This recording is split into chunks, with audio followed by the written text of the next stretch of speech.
Hello YouTube, welcome to my channel, Lavender by Nature. Today I'm here with another book brief on the 12 Tribes of Hattie by Ayana Mathis.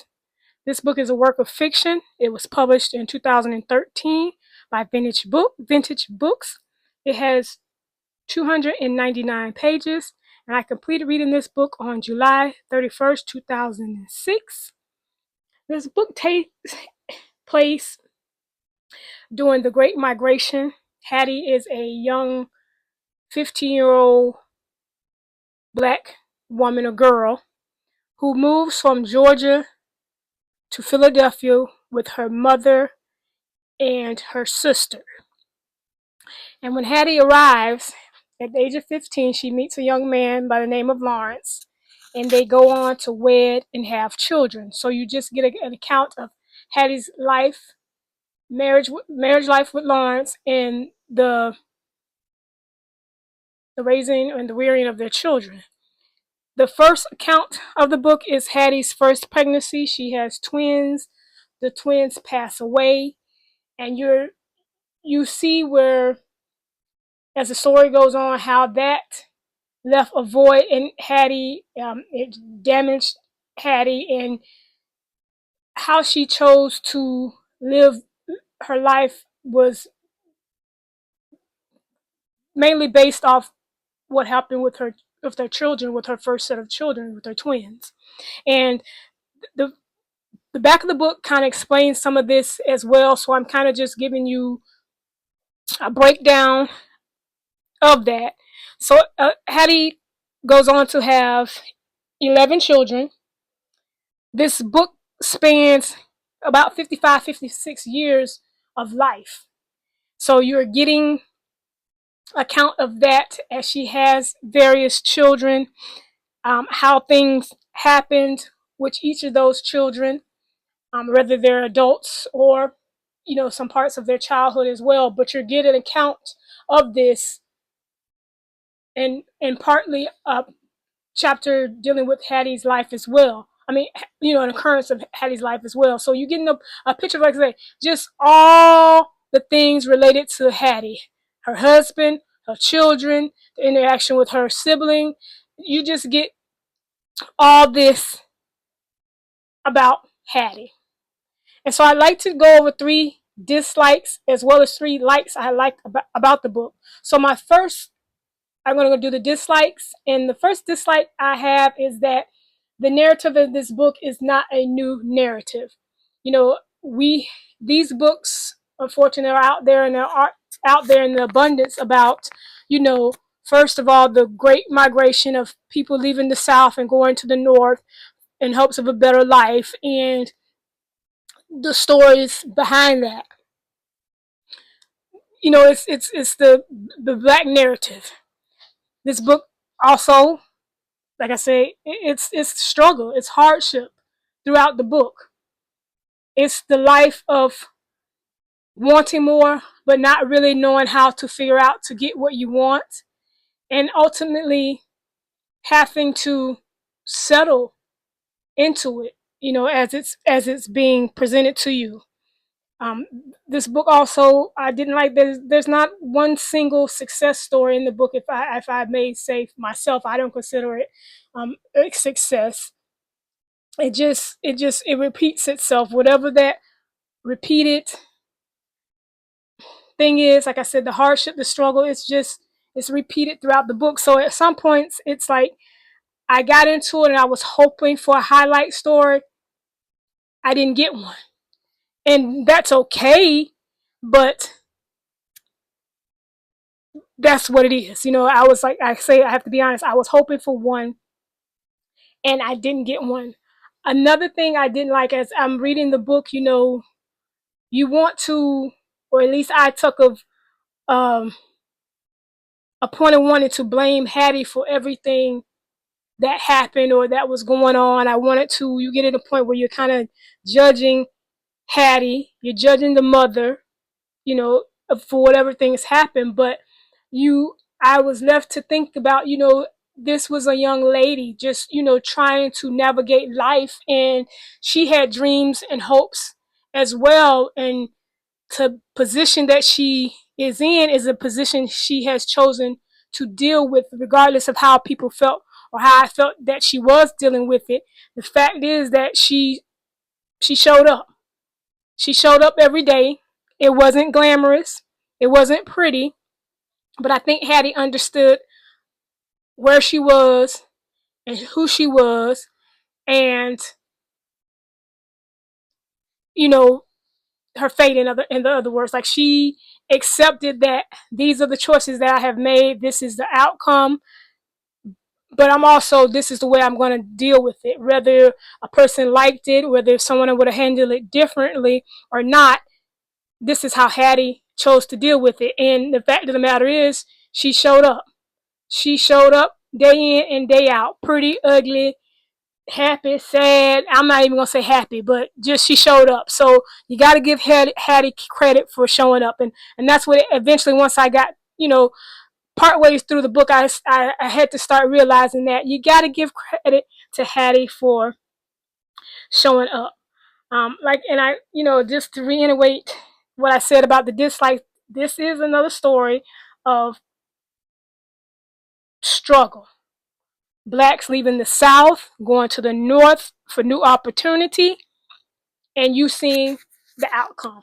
And let's be honest, a lot of people don't want to talk about it or want to admit it. It wasn't pretty. Struggle is struggle. There's more into it, especially when we think about a marriage. And if you were to read the book, you'll see she wasn't in it by herself. So you got to give account of that too. And like I said, unfortunately, this book, it's focused at Hattie. Hattie isn't the only issue. But let's continue on. Now I'm going to go into the 3 likes I have about the book.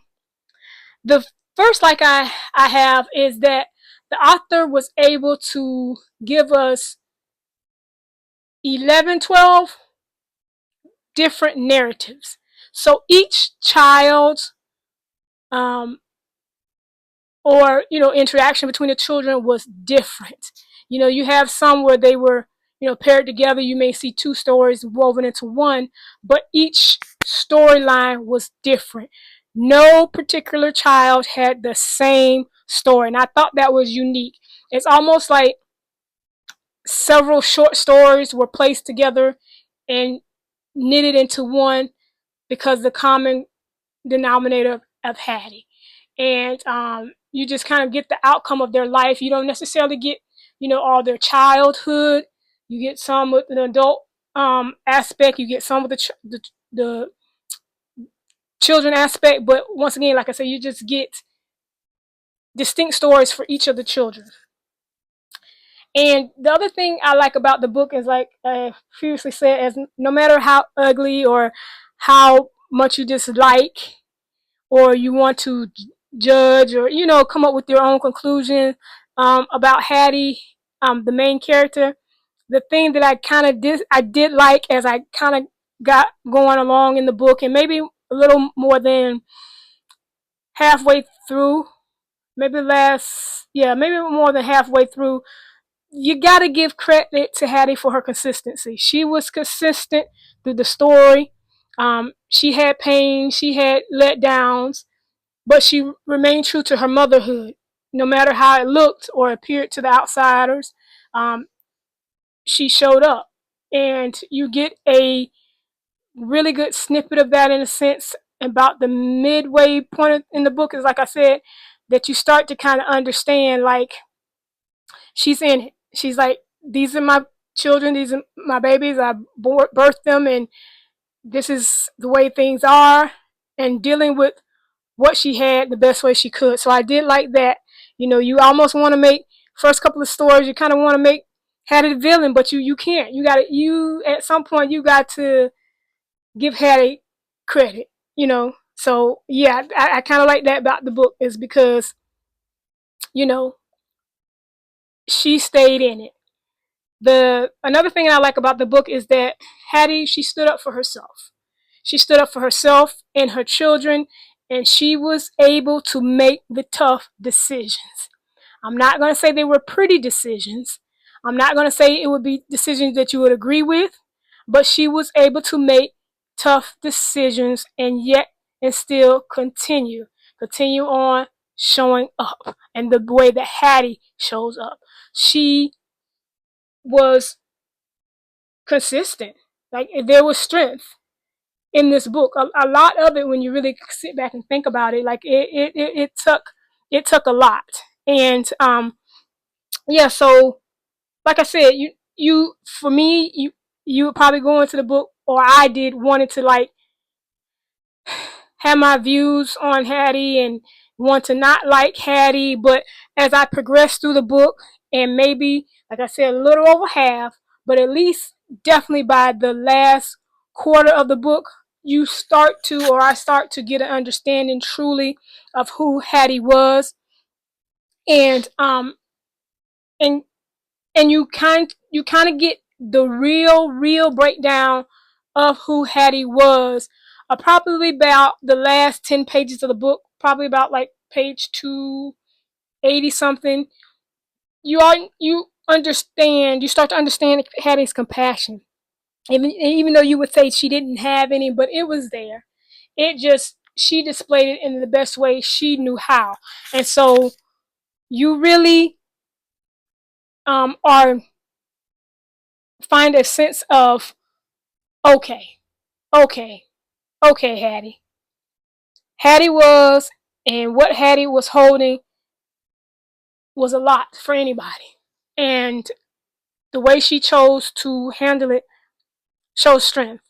So this book, it was one to read. I wasn't saying I was so engulfed in the book that it was a page turner for me, but I also felt like I needed to know. I wanted to know. To me, this is also opportunity. The way it was written is to go off in various directions with the book if the author so choose. Um, so, yeah, that's my take on the book. I'm going to answer the 3 questions I normally ask myself about every book. The first one is, will I reread the book? The second is, will I keep the book in my collection? And the third is, would I recommend the book to someone else? So first is, would I reread the book? The answer to that question is no, because the narrative of it all is just too familiar. It's just one that, it's there. So and I'm familiar with it, and I just don't want to go through the struggle. So no, I won't reread the book. The second question is, would I keep the book in my collection? And the answer to that one is yes, for now. And the reason why I say for now is because I have another book by the author called The Unsettled. I would like to read The Unsettled and see how I feel about The Unsettled. And then if I like The Unsettled, then I would also keep The Tribes of Hattie. But if I turn out and I'm kind of like on the fence and so about both books, I will unhaul the books. So, but for now, I will hold on to the 12 Tribes of Hattie just to see how I feel about The Unsettled. The third thing is, would I recommend the book to anyone else? And my answer to that question is yes. Yes, I will recommend this book to someone else due to the diversity of the book. I probably would, disclose that it is about, black struggle, downcast, like it's that type of book, but the hidden strength in it is worth it. And so, and all the drama and the tea that goes on in the book, it's worth the read. So yeah, so that is the conclusion of my book brief for the 12 Tribes of Hattie. If you have any questions, comments, and concerns, please feel free to leave them below. And as always, thank you for watching and have a nice day.